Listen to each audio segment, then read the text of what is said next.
꿀. 제발 이렇게 드세요. 몸이 건강해지고 병이 나을 수 있습니다. 안녕하세요. 건강한 그릇입니다. 오늘은 우리 건강에 큰 도움을 줄 수 있는 자연의 선물, 꿀에 대해 깊이 있게 다뤄보려 합니다.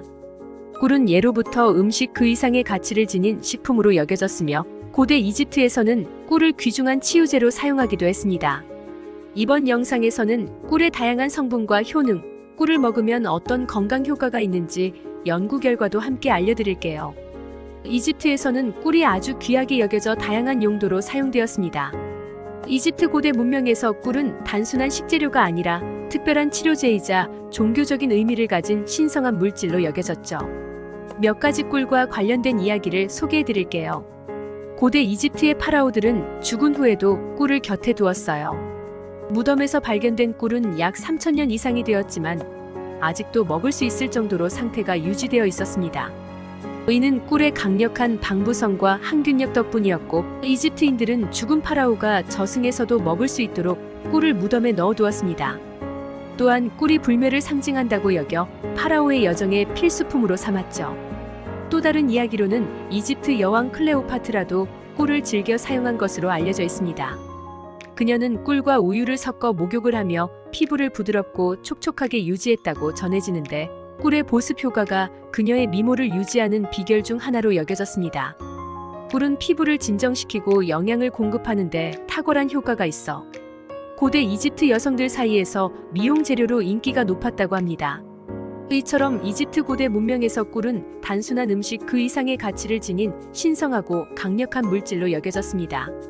지금도 이집트의 유적지나 고대 문서에서 꿀의 존재와 그 효능이 기록된 것을 보면 이집트인들이 꿀에 대해 얼마나 큰 신뢰를 했는지 알 수가 있죠. 꿀의 성분을 보자면 꿀은 단순히 단맛만 있는 것이 아니라 여러 필수 영양소가 들어있는데요. 꿀에는 포도당과 과당이 주성분으로 오늘은 우리 건강에 큰 도움을 줄 수 있는 자연의 선물, 꿀에 대해 깊이 있게 다뤄보려 합니다. 이번 영상에서는 꿀의 다양한 성분과 효능, 꿀을 먹으면 어떤 건강 효과가 있는지 연구 결과도 함께 살펴보겠습니다. 꿀은 비타민C, 비타민 B, 비타민군, 칼슘, 마그네슘, 철분 등 다양한 미네랄이 함유되어 있어 면역력 강화에 도움을 줍니다.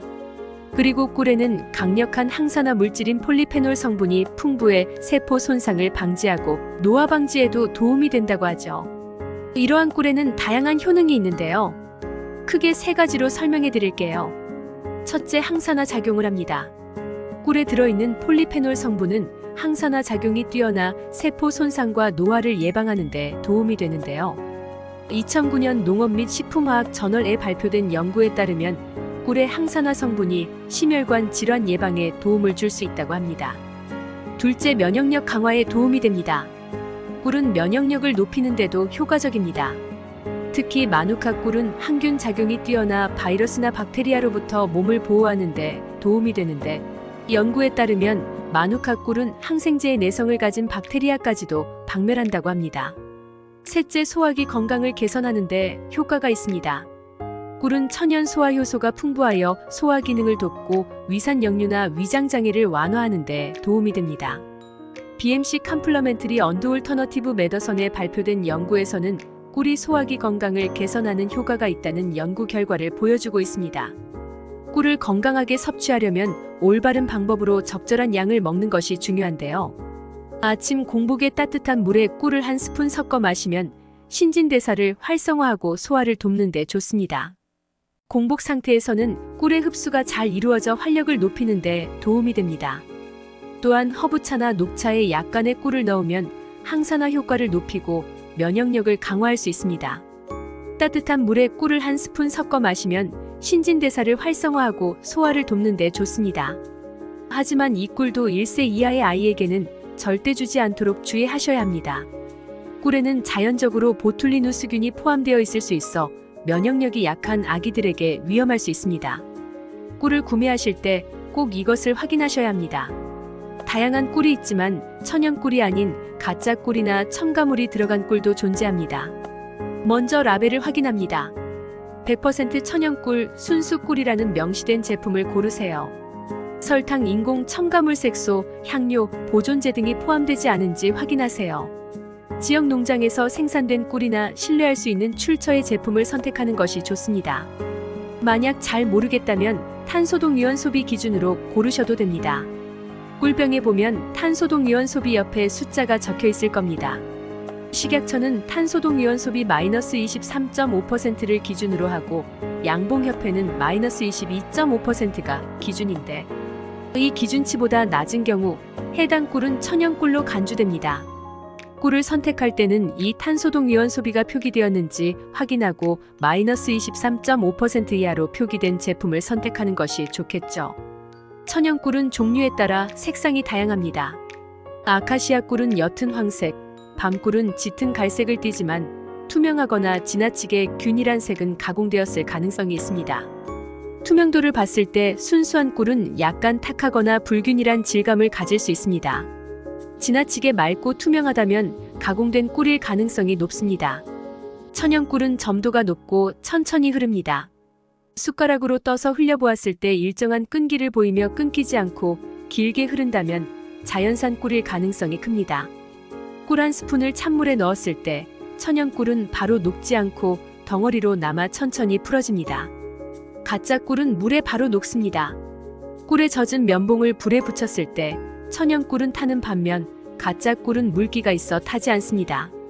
종이에 꿀을 한 방울 떨어뜨렸을 때 천연꿀은 퍼지지 않고 원형을 유지합니다.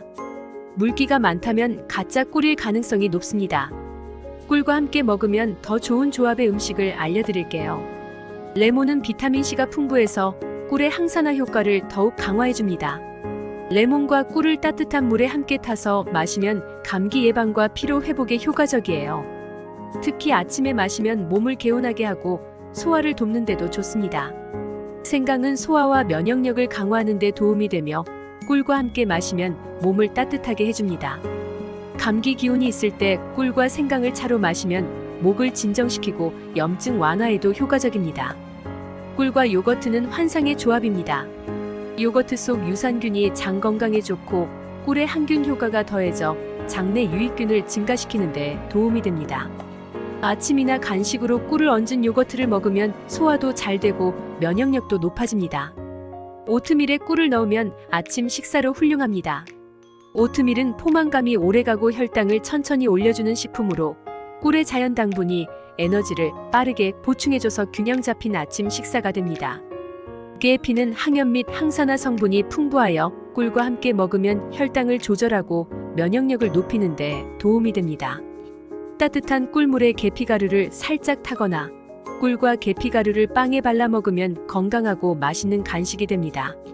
녹차는 항산화 성분인 카테킨이 풍부해서 꿀의 항산화 효과를 더욱 강화합니다. 녹차를 마실 때 설탕 대신 꿀을 넣으면 단맛이 더해져 맛과 건강을 모두 챙길 수 있습니다. 그런데 꿀과 함께 먹으면 좋지 않은 음식도 있습니다.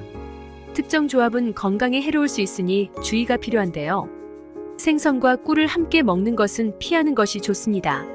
생선에는 단백질과 지방이 많아 꿀의 당분과 맞지 않아 소화에 방해가 될 수 있습니다. 꿀과 생선의 조합이 체내에서 독소를 유발한다는 민간 지식도 있어 이 둘은 함께 먹지 않는 것이 안전합니다. 두부와 꿀은 소화 흡수에 있어서 궁합이 맞지 않는 조합입니다. 두부에는 꿀의 단백질 분해를 방해하는 물질이 있어 꿀과 함께 먹으면 소화에 부담을 줄 수 있습니다. 꿀의 효능을 제대로 누리려면 두부와는 따로 먹는 것이 좋습니다. 무와 꿀을 함께 섭취하는 것도 좋지 않다고 알려져 있습니다. 무에는 꿀의 성분과 반응할 수 있는 효소가 포함되어 있어 소화 불량을 유발할 수 있으며 체내에서 산성 반응을 일으켜 위에 부담을 줄 수 있습니다. 또 영양학자들은 파와 꿀의 조합을 피하라고 합니다. 파에 포함된 특정 성분이 꿀의 효능을 떨어뜨리고 상호작용으로 인해 소화에 문제가 생길 수 있습니다. 중국 전통의학에서도 꿀과 파를 함께 먹는 것을 피하는 것이 좋다고 전해집니다. 꿀은 장기적으로 보관해서 먹는 식품 중 하나인데요. 이 꿀은 온도를 주의해야 합니다. 적정 온도인 10도에서 25도 정도의 실온에서 보관합니다. 특히 40도 이상의 온도에 보관하면 꿀 속 유익한 효소와 항균 성분이 손상될 수 있습니다. 냉장고에 보관하게 되면 꿀이 굳게 되는데요. 결정화된 꿀은 먹는 데는 문제가 없지만 굳어지면 사용이 불편하겠죠. 만약 꿀이 결정화되더라도 품질에는 문제가 없는데요. 40도 이하의 따뜻한 물에 담가 천천히 녹이세요. 꿀의 효소가 파괴되지 않도록 물의 온도를 너무 높이지 않는 것이 중요합니다. 또 주의해야 할 것이 습기입니다. 꿀은 습기를 흡수하는 성질이 있어 공기 중 수분과 접촉하면 품질이 떨어질 수 있으니 뚜껑을 항상 꽉 닫아 보관하시고 물기가 있는 숟가락이나 젓가락을 사용하지 마세요. 또 냄새를 잘 흡수하는 성질이 있어 강한 냄새가 나는 음식, 예를 들면 마늘이나 양파 근처에서 보관하지 않는 것이 좋습니다. 꿀을 보관하실 때는 유리용기에 보관하는 것이 가장 좋습니다. 구매 시 되도록 원래 포장 용기에 그대로 보관하는 것이 좋으니 구매하실 때는 유리용기에 담겨져 있는 것을 구매하세요. 꿀은 언제까지 먹을 수 있을까요? 사실상 꿀은 방부성이 뛰어난 식품이라 유통기한이 없습니다. 하지만 앞서 설명드린 대로 보관하지 않으면 품질이 저하되어 드실 때 찝찝하겠죠. 보관하는 방법을 잘 숙지하셔서 신선한 꿀 많이 드세요. 오늘은 꿀의 모든 것을 알려드렸습니다. 어떠셨나요? 도움이 되셨나요? 도움이 되셨다면 구독과 좋아요, 알림 설정 부탁드릴게요. 그럼 다음 동영상에서 뵙겠습니다.